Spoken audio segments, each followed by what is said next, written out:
You're listening to Collective Imagination. It is a D&D actual play podcast that takes place. Welcome to episode, who knows anymore. We record once in a blue moon, or once in a full moon, more precisely, because we're recording once a month. So if we forget how to play D&D, that's not our fault. Actually, it is. But let's go around the table and see whose fault it is. Hi, I'm Jacob, and I play Iverson the Mark. It might be a little bit my fault. A little bit. I don't know. It's never your fault. It's never your fault, Jacob. Yeah, I know. I'm the best. My name is Matt, and I play Aiden, and I should have looked at my character sheet before we began. It's 100% my fault. Hey guys, I'm Austin. I play Zorvan, the Dark Elf Cleric. How much of it your fault has it been?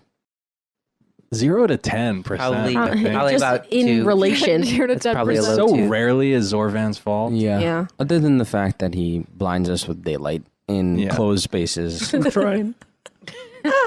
I don't think that he's done that On podcast. on podcast. Yeah, no, yeah. Just a little lore drop for you guys. Yeah, the daylight incident. That one's just for us. It's pre-cast. Hey, what's up, guys? My name is Sabrina, and I play Taisha Malthazar, and it's definitely my fault. We're actually getting to the side of the table who I think the most faulted is. Hey. That seems a little sexist. My name is Anuhea, and I play Fern. I would say it's my fault 15% of the time, but it's mostly Matt's fault. 1 week was your fault, 1 week was my fault. And Sarah, 1 week was your fault. Okay, we just take turns. Equal opportunity here. But it's always Matt's fault. Hello, my name is Sarah, and I play Lumir Nilo. And let's be honest, it's probably my fault. Yeah. Something like that. And I'm Paco. I'm the DM. I don't think it's never explicitly my fault, but I'm complicit in everybody's faults. Yeah. Oh, Yeah. that's beautiful in a way. Real. So you're never in it alone. I'm always there with you, faultin'. All right, let's get right into the game. Enough of us talking. Let's hear your characters. Oh, Start Let's talking. hear us talking. The field surrounding Trunkhilt's abandoned tavern is slowly illuminated as sunlight breaks through the trees. The eyes of the Nightwalker fade away all at once, and the storm from the night previous finally lets back up, reducing to a light drizzle once more. As everybody in the party starts to gather their things and gets ready for another day of travel ahead, Taisha is finally taking her rest. Taisha, you leave the tavern behind you as you step into the carriage, finally getting some peace and quiet. What's on Taisha's mind? It's not going to be the most peaceful of sleeps. A lot of things went down within those 12 hours. Yeah. And a lot of stress. So it's just kind of building up now. Yeah. Yeah. As the stress and conflict and tension starts to mount, you in this carriage finally attempting an opportunity at rest. Mm-hmm. You hear a voice that you've heard many, many times before. Hypocrite. Shh. No, shh. You had a lot to say in there. There was a lot of things going on. I don't... Stop. Shh. Sitting atop the workbench. Probably no more than 10 years old. You've seen so many times a young dark elf girl with blood soaked through her shirt right at the stomach. That other elf girl, at the very least, is honest about her faults. Mm-hmm. You bring darkness of your own. But nobody sees you. Nobody hears your voice. Oh, so your secrets are okay then? She ignores her. Like she's not even there anymore. She's just gonna start packing up a couple things, pretending like she's not there.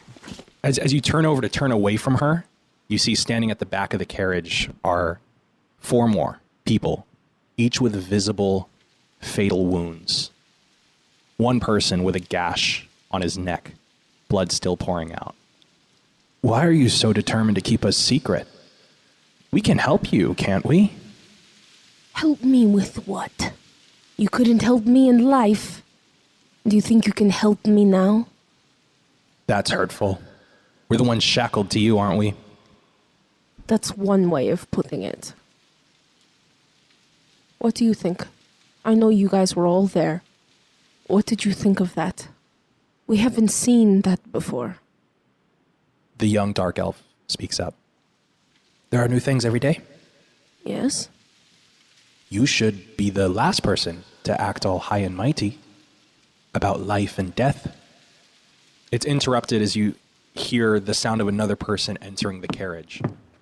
And you turn to look and see one person that you've never seen among this crowd before.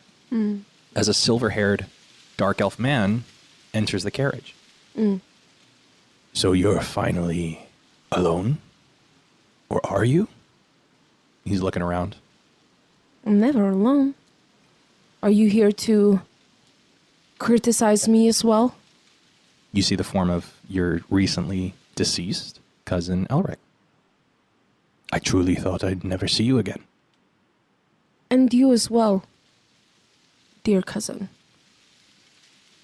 If Mother had known, and he slumps down against the opposite end of the carriage to look at you, that the third house had some loose ends, I'm sure I would have tried to find you sooner. Loose ends. That's all we are, huh? Yeah. I mean, it's nothing personal. What are you doing here, Elric? Why were you working for that man? I don't think you're allowed to know that yet. And he reaches into his back pocket, has a dagger that he throws between you two into the carriage. Is the dark elf girl still there? No, They just disappeared? they just disappeared as easily as he appeared. The knife's sticking out in the carriage between you two. I don't have need for this right now. And I know that you were eyeing it out after you killed me. Yes. Make no mistake. I'm giving this to you because I wish to pry it out of your dead hands when I get my revenge. You see his body fade into a familiar teal mist Okay. before he disappears. I want to roll a dice to see who's most likely to come up to the carriage and start loading things up. Iverson, you see Taisha in the back of the carriage alone. Are you just gonna keep staring at me while I load this up, or are you gonna help? You look at Taisha's face, and if her face could turn white, it would. Iverson, this is going to sound like a strange question, but do you see this knife in front of me? He looks down. You see a dagger sticking out of the center of the carriage. Sure, For real, is there a knife here? there's a knife right there, and I have to put a box right there. Are you okay? Are you on something? I'm going to die. I'm going to be tied up like a loose end. When did you come to this realization? There are some things that you don't know. Nobody knows. If you could see the people that you've killed, but you've ended their life and you've seen their life drain out of their eyes, and you could speak to them, what would you say? Darling, there'd be a whole caravan. And what if one of them wasn't actually dead? Well, for me, that's just impossible. Okay. I guess I need to learn how to use a gun or something, maybe. Teach me the blade and I'll teach you the gun. You've got a deal. She's going to gently take the blade, stick it in her boot, and start packing up stuff quietly. The rest of the party eventually rejoins. Speaking to you, Zorvan, is Vera, the dragonborn woman from the night before. We're going to be on our way. We should be making it back to Silverdeep come nightfall, and I just wanted to say thank you. Thank you to you and your party, because we probably would have been done in. I think that's fairly obvious. Of course. Please, don't stop for anything. I don't think we can afford to spend another night. I'll be putting in a word to Courthan Ethland. The Silver Knights. I think they could probably use some sanctuary stones again, and perhaps the Chantry can help with providing the necessary spells. A little bit of advice. Your companion, you might want to start off a little smaller for him. He almost completely lost it. I think that's a fair assessment. We're pretty short-staffed, as is. And he would not have been my first pick. But rarely what you need is what you get. He'll be home, sleeping in bed, come tonight. She reaches into her pocket and places something in your hand.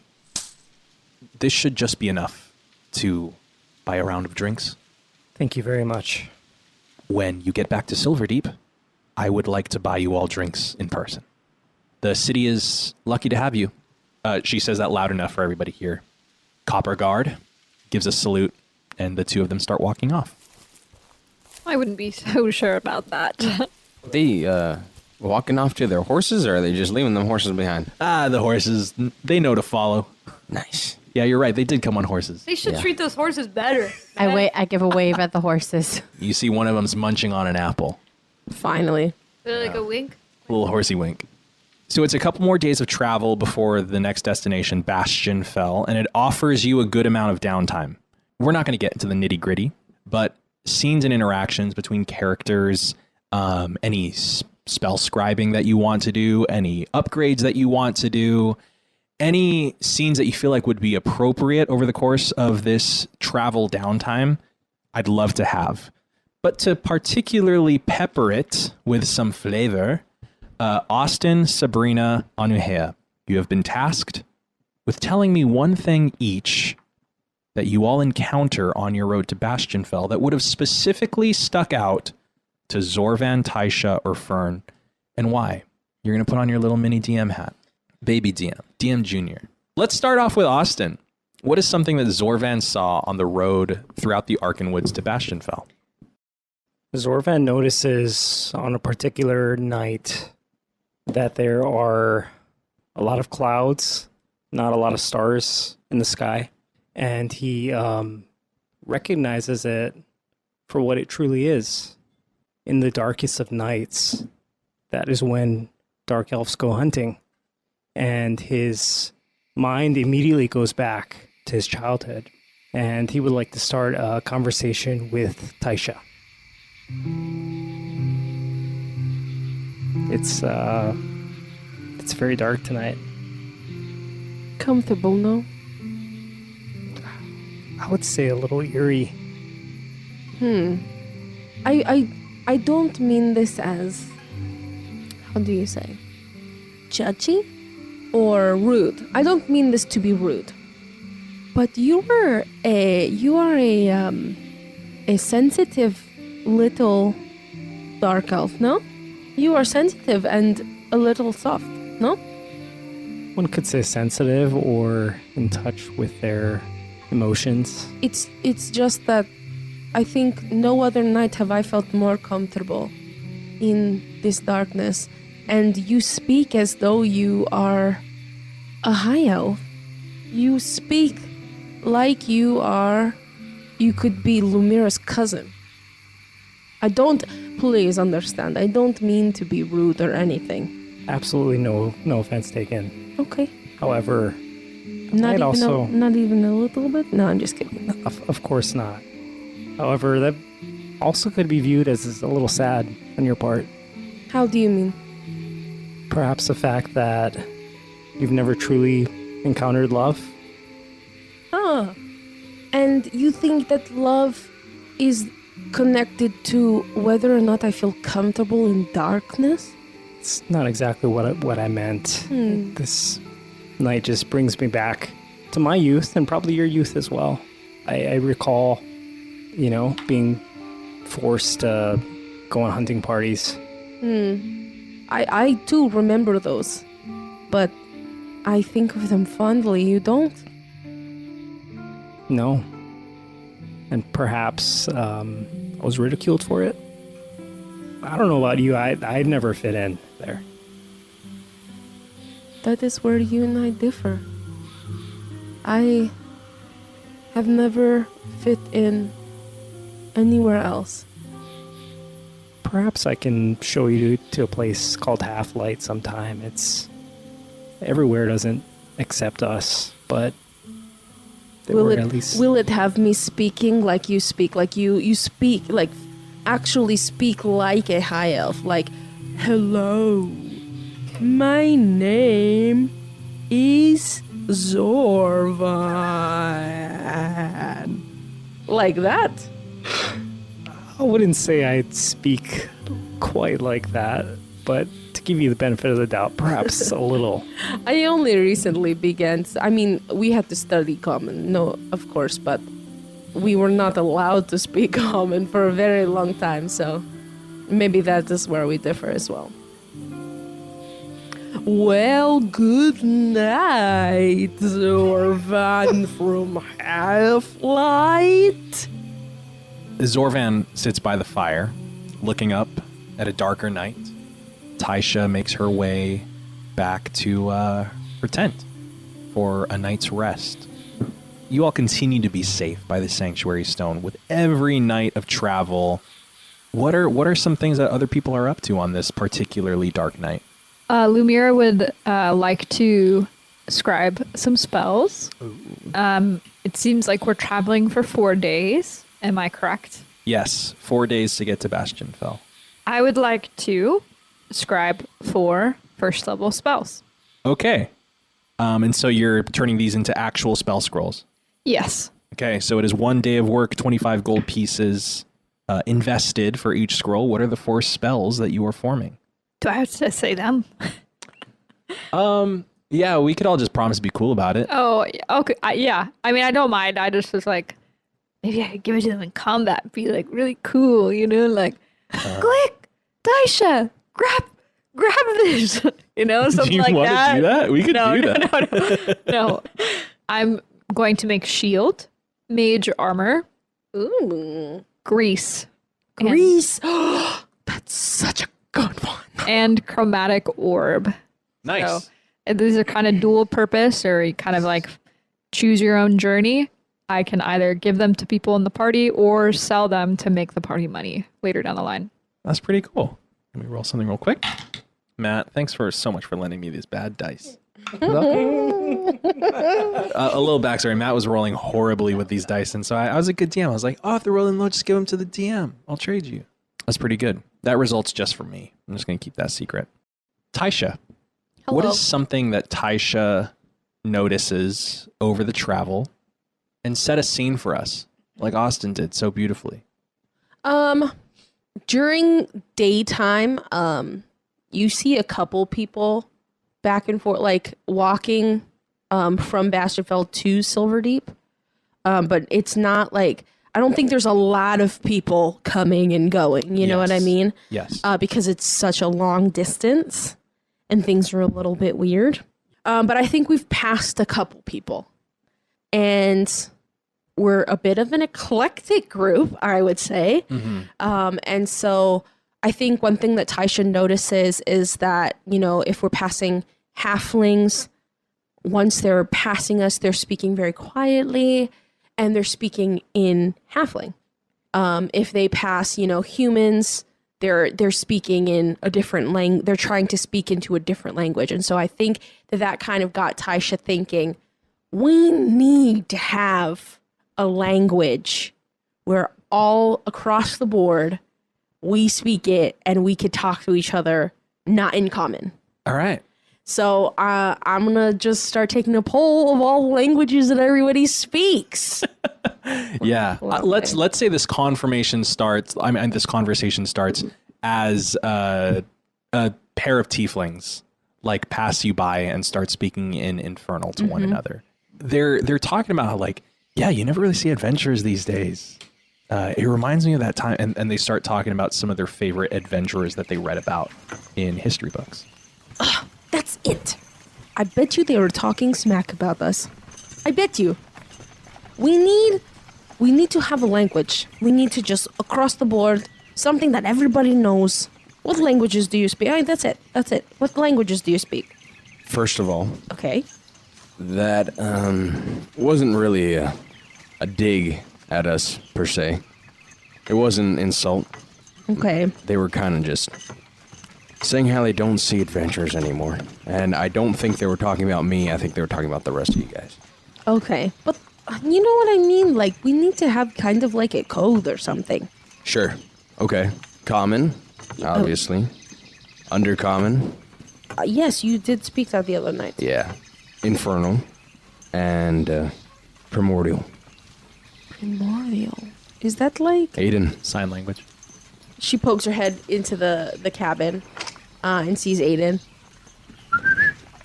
Aiden. Yeah. Oh, what languages do you speak? You know, the usual ones. What is- Common, uncommon, Uncommon? What's uncommon? undercommon. My bad. I can't read right That's like Matt saying, "Oh, I speak English, Common, Asian, rare, mythical. Legendary. very specific Asian." You know, draconic, and primordial. Lumira, you speak Elvish. Yes. Yeah, I do speak in Elvish. It's my mother tongue. Mother tongue? Your accent is undercommon, is it not? Yes. I do recognize it. I speak that one too. You speak undercommon? Yes. Well, I mean, my mother was, she conversed with different peoples. I think we're finding the language, everybody. Wait, what do you speak? I speak undercommon, obviously. Common, Elvish. I do speak it. I'm not very good, but I can get by. I also speak Primordial and Sylvan. Oh, what about you, Fern? I speak Common, Druidic. That's a language? I've never heard this. Yes. What does it sound like? It sounds perhaps like a language you've never heard. That's deep. Elvish and Celestial. Scribble, scribble, scribble, scribble, scribble, scribble. Zorvan, what languages do you speak? Zorvan is definitely a little bit testy after our conversation the other night. So sensitive, just like my husband. He responds, well, I do speak 2 of the languages of the slaves of Umbersar. You know, we try to have compassion on them. So as you probably know, Goblin and Orc, and of course Undercommon. Did you say slaves? Can I roll to see if I pick up on that? Yeah, roll an insight check. Austin, you want to set me a testiness number? Testiness, oh, I'm definitely like irritated. I'm at like 18. 23. Oh, you pick up on the snark, 100%. Somebody has to, huh? Somebody has to speak the languages, I guess. Okay. Fern, how would you like to learn some Undercommon? Sure. I have an idea. Yeah. We all speak common. I think we should keep speaking common to each other. Yes, but what if we come, we're in like a dungeon situation or something, and then we need to have like a You're saying if we're under the Hey, earth, listen that to they me. might Hey. not speak. Let me use a different Under. example. Okay, we're in a sky city. We're in a city in the sky. I probably don't speak Undercommon over there. Or like we just had the other night with the 2 guards. I mean, that was kind of cool, you know? I think we should all learn primordial. It's overrated. DM little interruption. 250 days, 8 hours a day for 250 days. To learn a new language? To learn a new language. Wait, that's actually accurate. We're not Because Sarah, who's it took me a year and 4 months, so it actually is a little bit lower. You could start marking it down from 250 for every day of downtime travel. To be honest, I know Fern. She's not gonna do this. I know Fern. She's gonna be like, "Yep." Before we resolve Fern's scene, Iverson or Aiden, what's going on with you over this period of travel? I think one of the days I'm gonna go see Lumira. Lumira, not to bother you, because you've been busy. Do you know how to enchant anything? Not to bother at all. You know, I've really never tried. Okay. No, I was just asking because, we've gotten rained on multiple times, and it'd be nice to have a waterproof keep so I wasn't soggy. But Oh, and you were hoping that I could make it waterproof by enchanting it? something like that. Well, there's also another option. I don't know if this would work, but I do have a spell where you can go into another dimension if you didn't want to get wet. You know, But I'm wondering, would it stay in the same place, or can it go along with us? I'm really not sure. you know what? We'll just circle back another time. It's okay. Okay, well, glad that I could help. Yeah. Although it's not much. Thanks. Iverson, Yeah. would you, when you have time, be able to teach me how to shoot a gun? I want to try something. What does trying something entail? Just seeing if, like magic, you can just make things appear, No, I don't. I'm not very proficient with magic. Right, I could cast right. 1 or 2 spells, but Well, you know what? Let's try this. Can I see your gun real fast? do you know what you're asking me right now? Yeah, if I could see your gun. I don't understand. This is my whole life in my hand. I don't just give my gun to somebody. I'm not just somebody. Aren't we a party? You see, there's a visible scowl on his face. He does agree with your words that we are a party. Kind of hurts him just a little bit. But he does give it to you. Sweet. Thanks. And I have it in my hands, and I look at it, and I'm like, do you have any bullets that I can see? There's 6 in the chamber. Okay, I'll just take one out, and I look at it. Okay, thanks, and I give it back to him. And then as I'm walking away, I use creation magic, and I just create a gun in my hand with bullets. What does Iverson feel about that? He puts his gun back into his holster and he's almost very disappointed in what just happened. He feels like Aiden just played with his feelings just then. Copied his gun. Feel taken advantage of? Used then tossed to the side. Guys are the worst. All right. Before we resolve with Fern, Iverson, you have crafting you wanted to do, you said. Using the same gun that he handed to Aiden. Because Aiden copied his gun, he's going to make a modification to his gun that Aiden won't have. Nice. And so he begins tinkering with the trigger hair, and he's going to apply an upgrade called Hair Trigger. You can add your proficiency bonus to your initiative rolls if you give yourself this benefit. You must make a range attack with this weapon before you move or take any action in combat. That's sick. How much is the cost? 100 gold. Now, is that coming out of your personal gold supply? It's not coming out of my personal supply, and I'm going to very much take advantage of the workbench. I would say, unless you intend to recuperate the costs, right? I took out of my personal thing, but I can maybe you could sell some scrolls. You know what I'm saying? He uses 50 gold from his own personal supply, and he uses 50 gold from the workbench. All right. Anu, I feel like you're the person who is keeping track of the bench, right? Since you did apples. Yeah. So 447. Fern or Anuhea, what is something that Fern encounters on your way to Bastionfell? And why does it stick out to Fern? Okay, so one of the days of the travel, the path leads parallel to a meandering river. And that eventually leads to a lake. And the surface of the water sparkles under the sunlight. And then as night falls, the stars and the moon sort of illuminate this lake area. And she feels this familiar ache.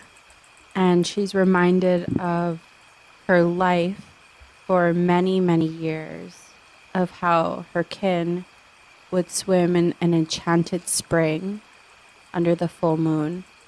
She feels what she hasn't allowed herself to feel in many years, alone. Under the cover of night, she lets herself cry. When the tears finally stop falling, she quickly wipes her face and she looks around to see if anyone saw.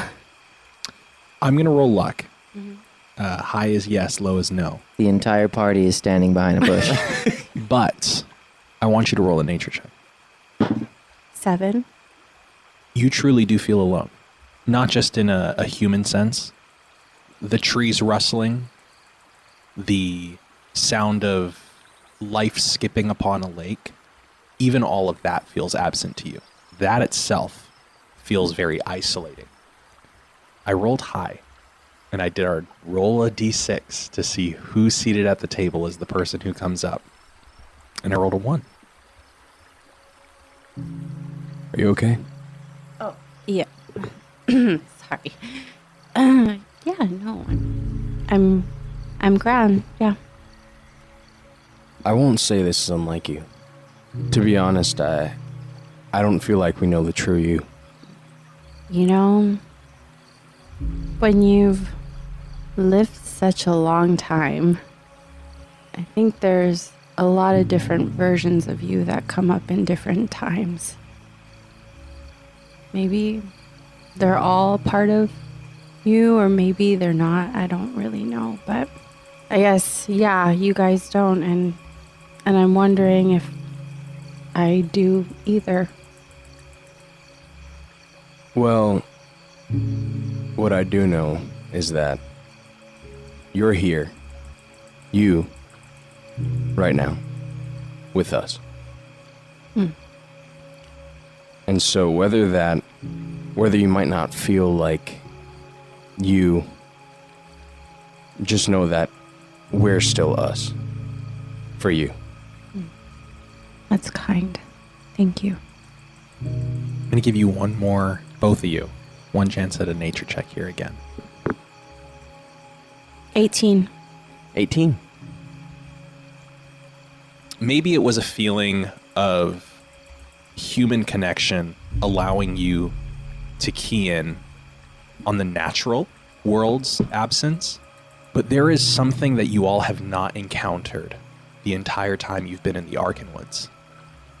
And on day 4, it's becoming extremely apparent that the legendary protector of this forest isn't here. Have you noticed that? There's no protector in this forest. Yeah. It feels like we become the protectors while passing through here. I don't like that. Beyond the lake, on the opposite end of the shoreline, as it was on the first night that you were here, almost like it's answering the question that you weren't really asking, but maybe about 15 to 20 eyes of the Nightwalker stand on the opposite shore, looking at your camp. There's a good amount of eyes over there. Yeah. I wish I could just shoot them. Seems there's not an easy way to get rid of these pests. One more night, and then we're out of here. Yeah, but what about all the others that don't get the chance to just walk out of here? That's life. You may be right. But I also know a lot about death.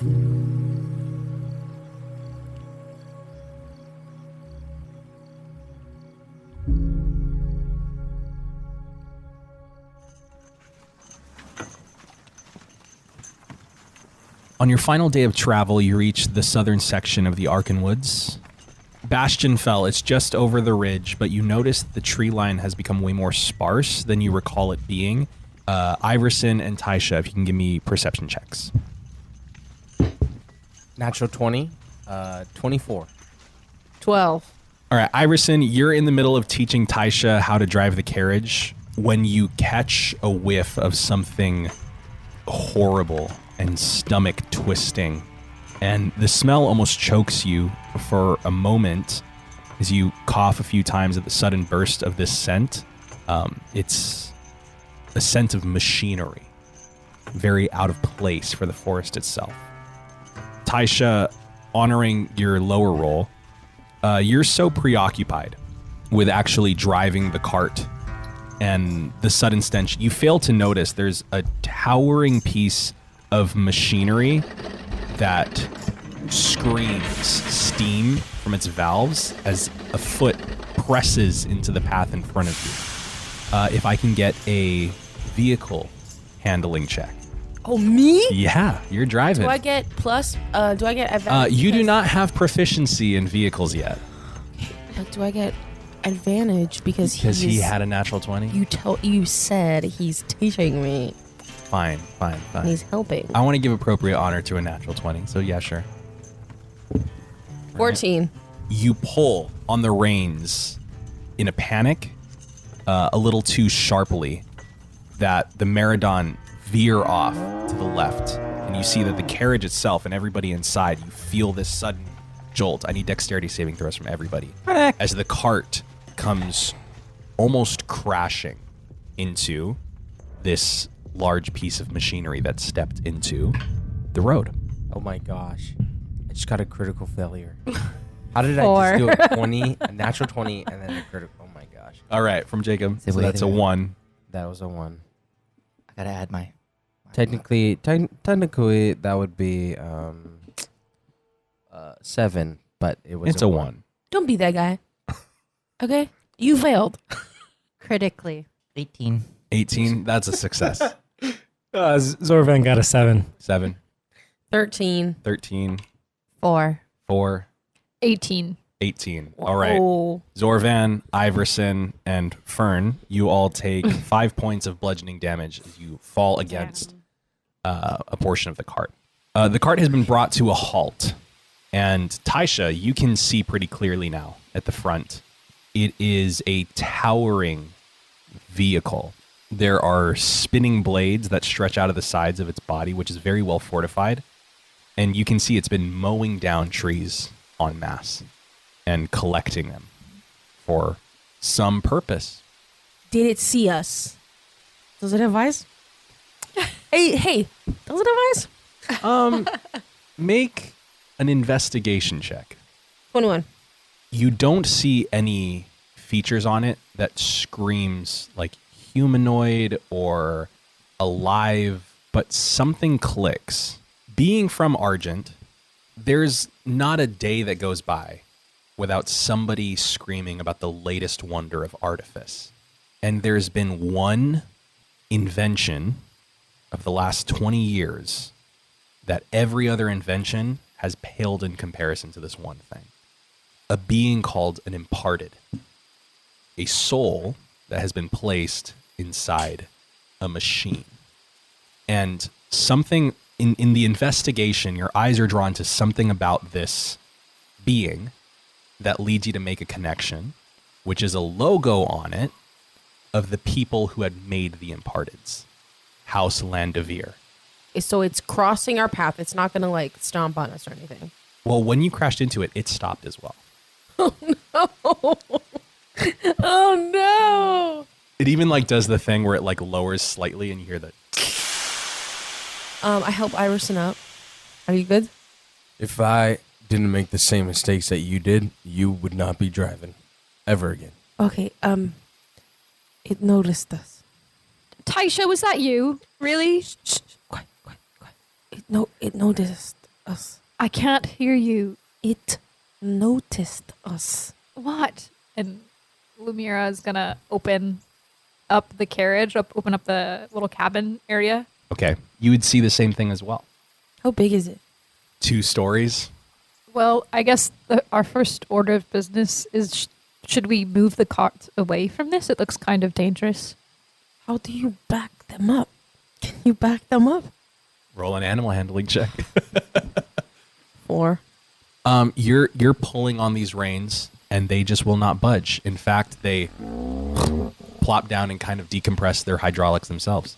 What do you call the hydraulics in animals? Legs. Gosh.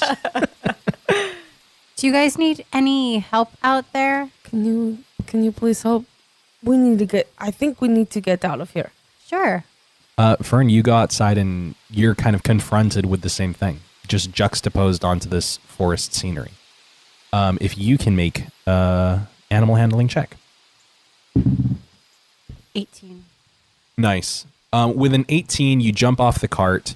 There's like a little bit of an anxiety, like as you do, almost like the cart is representing like this safe space. But you give some pats, give some kisses, do a little coercing, and eventually they pull the carriage to about a 30-foot distance away, where they're no longer right up against each other in a point of danger if this giant machine were to suddenly move. But now you're able to see it from a distance. Good job. Well done. So I know that you said we're about 30 feet away. I'm going to move a little bit closer and cast Detect Magic. As you do so, you see like a burst of rainbow come from this. As the depths of artifice is not necessarily one school of magic, but like every school of magic working in tandem with one another. It is largely enchantment, but there's abjuration mixed into it. There's divination mixed into it. There's so much going on. Can you key in with an investigation check yourself? 19. You try to look beyond the immediate burst of light that is being provided by these different enchantments, and there's something humming consistently more towards the center. Necromancy. Does anyone know anything about this thing? It's kind of odd, to say the least. No, I have never seen anything like this in my life. Well, there's quite a bit of magic on it, and in the center, I'm sensing necromancy, which is quite strange to me. Necromancy? Fern takes a couple steps closer to Lumira when she says necromancy. Well, if that's necromancy in the center, then it must be controlled by an imparted. I'm sorry? An imparted? You guys never seen an imparted before? I'm just a forest cow. I'd say as you're saying that, and Lumira, you're still looking over everything. You see the logo. You don't recognize it as House Landevere like she would because you're not from the area. But you see beneath it the inscription Project Axebreaker. So I recognize Landevere. Do I know who they are or what it means? Yeah, make a follow-up history check. 19. House Landevere is the governing house of Sunderbury. That's where we're going. It's where you're going. House Landevere, it's connecting. They made the train. They made the Celian Thoroughfare. Okay. They are like the number one exporting city of artifice. And the governor right at the top, her name is Ludivine Landevere. There's some obvious dark magic here. I think it wise that we move on as soon as possible. I second that.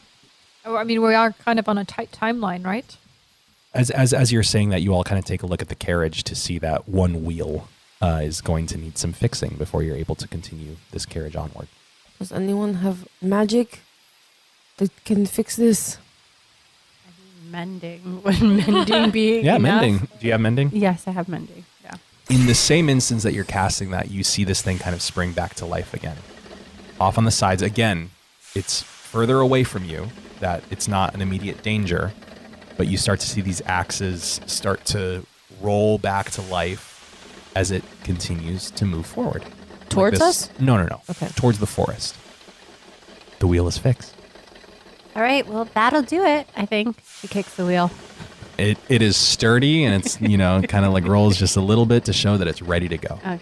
Is there like an entrance to this thing, or it's just like a piece of machinery? With how closely you've been staring at it, there's not an entry for you because you're too big. But you can see that there's something, there's a hole where something can be put inside and taken out. So would I be able to make like a powdered cake or like a small explosion device? Like with your bard magic? Yeah. Yes. Now there's a limit to the GP value that you're able to do. So if we're diminishing the value, it'll also diminish the damage that is capable from it. I think a gunpowder keg is like fireball level basically, right? 8d6 or something.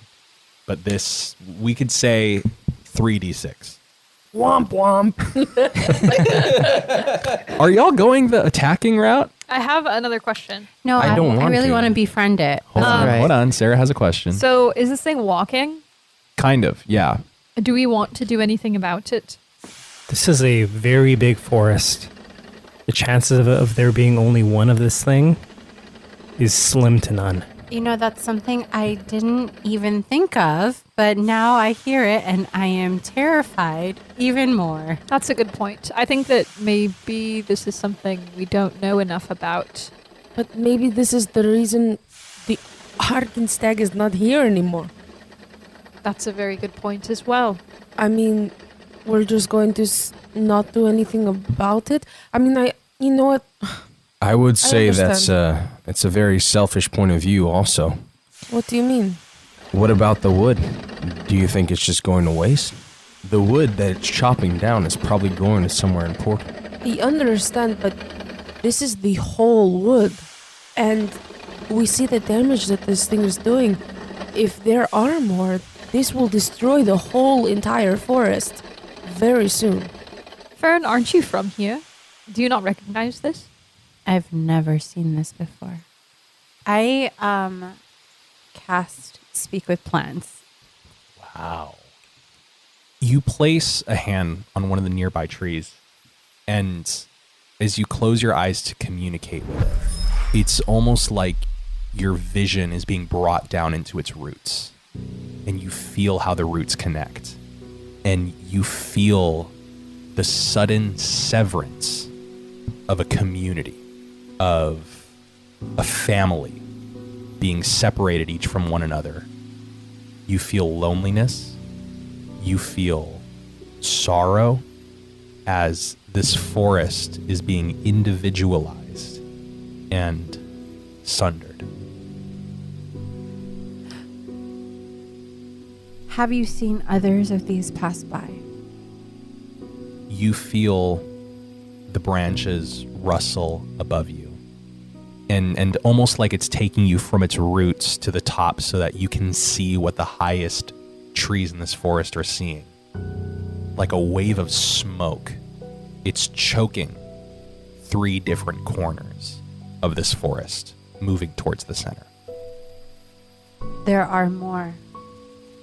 This is a lot bigger than this singular machine that we have right here.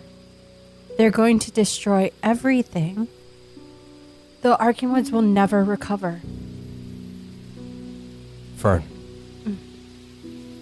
I can feel where you're coming from, but attacking an unprovoked, just a soul doing its job. We don't know what the repercussions are.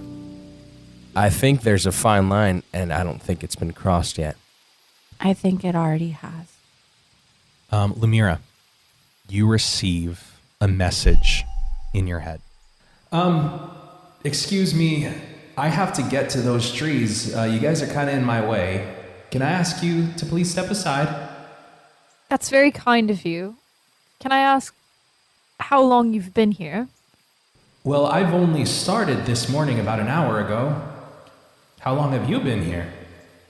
Oh, not long at all. Actually, we're just trying to fix up our carriage here. If you can give us a few more moments, I would appreciate it. I'm sure I can take those trees over there, but I do have a quota by the end of day. From who? Lady Landavere herself. And who are you? Well, my name is Felling. Is your detect magic still on? Yeah. The core within kind of like pulses with the words, almost like a waveform, like Siri. Yeah. Oh. Well, it's good to meet you, Felling. I'll talk to you in a moment. Sounds good. And you see the machine kind of like turn like very slowly. I don't know why, but it just talked to me through message. I didn't even know that was possible. Its name is Felling. It has a quota for the day, and it's been here only one day. And it was sent by somebody named Lady Landavere. That's the symbol. It's the house of Landavere. Landavere was spoken out loud, Yeah, she just said. right? Fern, can you make a history check, please? Is that? And nat 20. You're brought back to your childhood 100 years ago. You see the gully, the spring, and in memory your body is just trembling with fear as this army mows down your home, led under the banner by a man named Kaluz Landavere, who plants a flag over the corpse of your land and names the city Sunderbury.